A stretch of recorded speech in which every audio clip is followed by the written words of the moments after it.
Hi കൂട്ടുകാരെ, എല്ലാവർക്കും സ്വാഗതം. HSST എക്സാമുമായി ബന്ധപ്പെട്ട് നമ്മൾ ചെയ്യാൻ പോകുന്നത് മോളിക്കുലർ ബയോളജി ക്ലാസ്സസ് ആണ്. HSST ബോട്ടണി ആയാലും സുവോളജി ആയാലും കോമൺ ആയിട്ടുള്ള ടോപ്പിക്സ് ആണ് പറഞ്ഞു പോകുന്നത്. അപ്പോൾ എല്ലാവരും വീഡിയോ സ്കിപ്പ് ചെയ്യാതെ കാണാൻ ശ്രമിക്കണം. നമ്മൾ പഠിച്ചുകൊണ്ടിരിക്കുന്നത് മ്യൂട്ടേഷൻ ആണ്. അതിൽ ക്രോമസോമൽ മ്യൂട്ടേഷൻ, ഡ്യൂപ്ലിക്കേഷൻ, അതുപോലെ തന്നെ ഡിലീഷൻ ചെയ്ത് കഴിഞ്ഞിട്ടുണ്ട്. വീഡിയോ കാണാത്തവർ കാണാൻ ശ്രമിക്കണം. ഇന്ന് നമ്മൾ പഠിക്കാൻ പോകുന്നത് ഇൻവേർഷൻ ആൻഡ് ട്രാൻസ്ലൊക്കേഷൻ ആണ്. ഓക്കെ, ഇൻവേർഷൻ അതുപോലെ തന്നെ ട്രാൻസ്ലൊക്കേഷൻ. അപ്പോൾ ഡ്യൂപ്ലിക്കേഷനെ പറ്റി പറഞ്ഞപ്പോൾ ഒരു കാര്യം ഇവിടെ വിട്ടുപോയിട്ടുണ്ട്. അത് ആദ്യമേ തന്നെ പറയാം. That is example of duplication. One example of rare genetic disorder of duplication is called Pelster-Killian syndrome, where part of the 12th chromosome is duplicated. നമ്മൾ പറഞ്ഞു കഴിഞ്ഞിട്ടുണ്ട്. അതുപോലെ തന്നെ another example of duplication is bar I in Drosophila. Okay, bar I in Drosophila is also due to duplication of chromosome. അപ്പം the bar I is one phenotype that was studied in Drosophila with regard to duplication. Okay, the fly's eye is usually an elongated oval shape. അപ്പോൾ സാധാരണ wild type ആണെങ്കിൽ I is usually elongated oval shape. Okay, but in case of bar I the shape is much thinner. Okay, like a bar. എവിടെയാണ് ഇവിടെ duplication നടക്കുന്നത്? Duplication occurs in a region of 16th A of the chromosome. Okay, അപ്പം ഈ ഒരു ഫിഗറിൽ നമുക്ക് മനസ്സിലാക്കാൻ പറ്റുന്നതാണ്. In wild type the flies eye is usually elongated oval shape. Mean 16A ക്രോമസോമിൽ ഡ്യൂപ്ലിക്കേഷൻ നടന്നു. So it result in the formation of bar eye. Okay, the bar eye is much thinner. ഈ ഒരു എക്സാമ്പിളും കൂടി ഡ്യൂപ്ലിക്കേഷനിൽ ഓർത്തു വെക്കണം. Bar eye shape of Drosophila is an example of duplication. ഇനി അടുത്തതായിട്ട് പഠിക്കാൻ പോകുന്നത് ട്രാൻസ്ലൊക്കേഷൻ ആണ്. അപ്പോൾ എന്താണ് ട്രാൻസ്ലൊക്കേഷൻ എന്ന് നോക്കാം. It is also a type of structural mutation. Okay, resulting from the shift or transfer of a part of chromosome or a set of genes to a non homologous chromosome. As a result of translocation there is no net gain or loss of chromosomes. Okay, but here occurs only the rearrangement of the genes, and we can see there are three different types of translocation depending on the pattern of rearrangement. That means simple translocation, shift translocation, and reciprocal translocation. But translocation endana? That means it is the transfer of a part of the chromosome or a set of genes to a non-homologous chromosome. Translocation may be heterozygous translocation as well as homozygous translocation. അപ്പോൾ നമുക്കറിയാം ഇതാണ് ഒരു homologous chromosome, ഇത് വേറൊരു homologous chromosome ആണ്. These two segments are non-homologous. Okay, non homologous. അപ്പോൾ ഇവിടെ heterozygous translocation ആണെങ്കിൽ one member will be or the one segment of the chromosome will be normal, whereas the other set or whereas the other member will interchange the segments. Okay, അപ്പോൾ ഇവിടെയാണ് interchange നടക്കുന്നത്. These two are in a normal condition, whereas the other set will interchange the segment. Such a type of translocation is called heterozygous translocation. ഇനി homozygous translocation ആണെങ്കിലോ both members will interchange, or both members of the paired chromosome will interchange their segments. So this type of translocation is called homozygous translocation. Homozygous translocationും heterozygous translocationും ഓർത്തു വെക്കണം. Simple translocation എന്താണ്? In simple translocation there occurs a single break in the chromosome arm. Okay, there occurs a single break in the chromosome arm and the transfer of the chromosome fragment to the another end of the non-homologous chromosome. അപ്പോൾ ഇവിടെ ഈ ഒരു സെഗ്മെന്റിൽ നമുക്ക് chromosomal breakage കാണാൻ പറ്റും. ഒരു single break ആണ്. ഈ സെഗ്മെന്റ് എന്ത് ചെയ്യും? It is transfer. there occurs a transfer of the chromosome fragment to the end of another non-homologous chromosome. അപ്പോൾ ABCDEFGH എന്ന് പറയുന്നത് ഒരു സെറ്റ് ഓഫ് പെയർഡ് ക്രോമസോം ആണ്. PQRST UVWXYZ another set of homologous chromosome ആണ്. അപ്പോൾ ഇവിടെ എന്ത് ചെയ്തു? ഒരു സിംഗിൾ ബ്രേക്ക് നടന്നു and the transfer of genes segment. Okay, ഇത്തരത്തിലുള്ള ട്രാൻസ്ലോക്കേഷനെയാണ് സിമ്പിൾ ട്രാൻസ്ലോക്കേഷൻ എന്ന് പറയുന്നത്. In simple translocation there occurs a single break in a chromosome and the transfer of the chromosome fragment to the end. Okay, end of the non homologous chromosome. അടുത്തതായിട്ട് shift translocation ആണ്. അപ്പോൾ shift translocation എന്ന് പറയുന്നത് in shift translocation there occurs two breaks.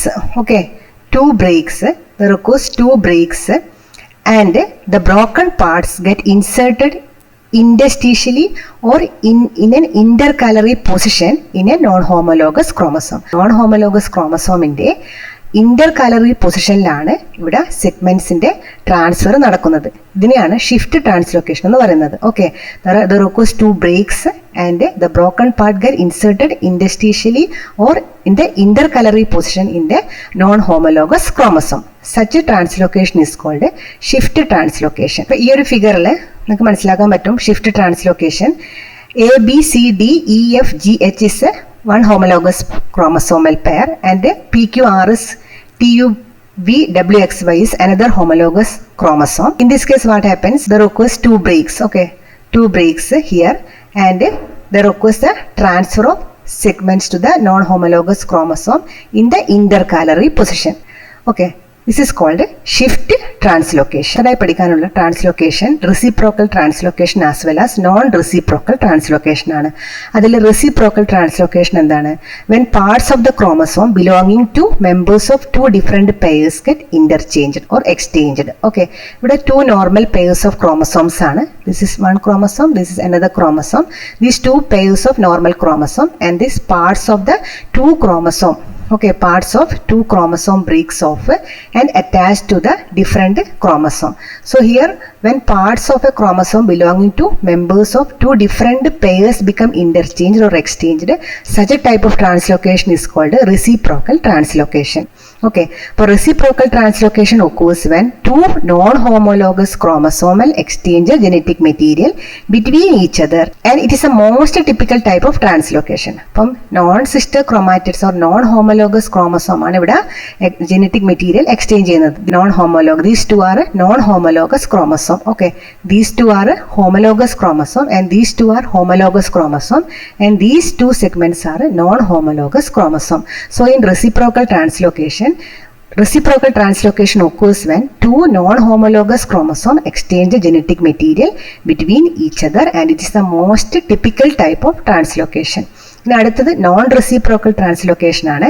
It is A one-way transfer of chromosomal segment. Okay, only one-way transfer of the chromosomal segment from one chromosome to another non-homologous chromosome. അപ്പോൾ ഈ ഒരു ഫിഗറിൽ മനസ്സിലാക്കാൻ പറ്റുന്നതാണ്, this is chromosome 4 and this is chromosome 20. What happens in reciprocal translocation? It is a one-way transfer. It is a one-way transfer of chromosomal segment from one chromosome to another non-homologous chromosome. ഈ ഒരു part എന്ത് ചെയ്യും? ഈ ഒരു part get exchanged to this chromosome 20. So it is a one-way transfer. നമുക്ക് reciprocal ട്രാൻസ്ലൊക്കേഷനും non reciprocal translocation തമ്മിലുള്ള difference നോക്കാം. In reciprocal translocation what happens here? It is a typical type of chromosomal rearrangement involving the exchange of chromosome segments between 2 chromosomes which do not belong to the same pair of chromosomes. In reciprocal translocation, 2 chromosomal segments take part in translocation. അതിവിടെ ഓർത്തോക്കണം, 2 chromosomal segments take part in translocation and 2 chromosomal segments exchange between 2 loci of non-homologous chromosome result in infertility, miscarriages or children with abnormalities. ഇനി non reciprocal translocation ആണെങ്കിലോ it is a one-way transfer. A particular chromosomal segment undergoes one-way transfer from one to another non-homologous chromosome. This is also a non-homologous chromosome. Exchange take place between non-homologous chromosome. ഇവിടെ ഓർത്തോക്കാനുള്ളത് only one chromosomal segment take part in translocation. Objective types questions ചോദിക്കാം. Choose the correct answer. Okay, choose the correct answer. Then choose the wrong option ഒക്കെ പറഞ്ഞിട്ട് questions വരാം ഈ ഒരു കേസിൽ. അപ്പോൾ ശ്രദ്ധിച്ച് മനസ്സിലാക്കിയിരിക്കണം. Only one chromosomal segment take parts in non-reciprocal translocation, but in reciprocal translocation 2 chromosomal segments take part in translocation. ഇനി നോൺ റെസിപ്രോക്കൽ ട്രാൻസ്ലോക്കേഷന്റെ അടുത്ത ക്യാരക്ടർ എന്താണ്? അടുത്ത പെക്യുലാരിറ്റി എന്താണ്? One chromosomal segment moves one to another loci of a non-homologous chromosome. It results in increased cell proliferation, neuroblastoma and especially lung cancers. Reciprocal translocation അതുപോലെ തന്നെ non reciprocal ട്രാൻസ്ലോക്കേഷനും കൃത്യമായി മനസ്സിലായെന്ന് വിചാരിക്കുന്നു. റോബർട്ട്സോണിയൻ translocation പഠിക്കുന്നതിന് മുമ്പായിട്ട് എക്രോസെൻട്രിക് ക്രോമസോം എന്താണെന്ന് അറിഞ്ഞിരിക്കണം. So So based on the arrangement of the centromere, okay, based on the arrangement of the centromere, we can classify chromosomes into telocentric, acrocentric, submetacentric and metacentric. Okay, metacentric എന്ന് പറഞ്ഞാൽ എന്താണ്? Centromere is middle, forming two equal arms. If the centromere is seen in the middle of a chromosome, this type of chromosomes we call as metacentric chromosome. Okay, so here two equal arms are formed. And the submetacentric chromosome ആണെങ്കിലോ, here the centromere is placed near to one end. Okay, near to one end, resulting in one shorter and a one longer arm. അപ്പോൾ submetacentric chromosome നമുക്കിവിടെ കാണാൻ പറ്റും. That is the centromere is seen attached to the one end. Okay, so it results in the formation of two short arm and two long arms. ഇനി acrocentric chromosome ആണെങ്കിലോ, acrocentric chromosome ആണെങ്കിൽ centromere placed close to the one end. Okay, centromere is placed close to one end, forming one extreme short arm and an extreme long arm. Telocentric chromosome ആണെങ്കിലോ, that means centromere is placed at the terminal part. Okay, that is in telocentric chromosome. Terminally we can see the attachment of the centromere. So it is called telocentric. ഇനി നമുക്ക് റോബർട്ട്സോണിയൻ translocation നോക്കാം. That means in Robertsonian translocation, what happens when the two long arms of the two acrocentric chromosome, അപ്പോൾ acrocentric chromosomes two long arms. Okay, acrocentric chromosomes എന്തുണ്ട്? One long arm and extreme short arms ഉണ്ട്. So here in Robertsonian translocation, two long arm of two acrocentric chromosome fuse. അപ്പോൾ ഈ ഒരു ഫിഗറിൽ നമുക്ക് കാണാൻ പറ്റും. This is first chromosome and this is second chromosome, second acrocentric chromosome. So the long arms, okay, the long arms of two acrocentric chromosome എന്ത് ചെയ്യും? They fuse together to form a long chromosome and the two short arms are lost. Such a type of translocation is called Robertsonian translocation. Okay, Robertsonian translocation occurs when two chromosomes stick together. This happens with the acrocentric chromosome. അത് ഓർത്തിരിക്കണം. ചാറ് in number, that is chromosome 13, chromosome 14, chromosome 15, chromosome 21 and chromosome 22. Robertsonian translocation carriers ആണെങ്കിൽ they are healthy, but they pose a risk for offspring. Okay. If the translocated chromosome is passed along with a standard chromosome, it can result in 3 copies of that chromosome called trisomy. Okay, and this chromosomal abnormality can have wide range of effect including Down syndrome. ഇപ്പോൾ ഇത്തരത്തിലുള്ള chromosomal abnormalities കാരണം we can there occurs a wide range of effect including Down syndrome. ഇപ്പോൾ Down syndrome എന്താണെന്ന് അറിയാം. Translocation കാരണം human diseases ഏതൊക്കെയാണെന്ന് ചോദിച്ചാൽ chronic myeloid leukemia, or in short we can say CML. This also caused due to the rearrangement, that means translocation. ഏതൊക്കെ jeans തമ്മിലാണ് translocation നടക്കുന്നത്? Between the chromosome 9 and chromosome 22. The Philadelphia chromosomes കേട്ടിരിക്കുന്നു വിചാരിക്കുന്നു. The Philadelphia chromosome was the first recurrent genetic alternation found to be associated with a specific human cancer, that is chronic myeloid leukemia. It was first identified as an abnormally small chromosome in the cell of CML. അപ്പോൾ CML സെല്ലിൽ നമുക്ക് ഇത്തരത്തിലുള്ള small ക്രോമസോംസിനെ identify ചെയ്യാൻ പറ്റി. And later it was found to be a chromosomal rearrangement involving the ABL gene on chromosome 9, a tyrosine kinase, അതുപോലെ തന്നെ and the BCR gene on chromosome 22. It is thought that the BCR ABL fusion gene causes cell to grow in an unregulated manner. We can see a rearrangement of chromosome, that means ABL gene and BCR gene. As a result of this, the occurs ഇവിടെ just ഒന്ന് മനസ്സിലാക്കാനുള്ള ഒരു കാര്യമുണ്ട്. This chromosome was, that is the Philadelphia chromosome, first identified as an abnormally small chromosome in the cell of CML. അപ്പോൾ സാധാരണയായിട്ട് CML സെൽസിൽ abnormal ആയിട്ടുള്ള ഒരു ചെറിയ ക്രോമസോം ആണ് ഈ ഒരു ഫിലാഡൽഫിയ ക്രോമസോം എന്നാണ് ആദ്യമായിട്ട് ഐഡൻറ്റിഫൈ ചെയ്തത്. പക്ഷേ പിന്നീട് മനസ്സിലായി എന്താണ്? It was later found out that chromosomal rearrangement ആണ് ഇവിടെ സംഭവിച്ചത് between ABL gene on chromosome 9 and BCR gene or chromosome 22. എന്ത് നടന്നു?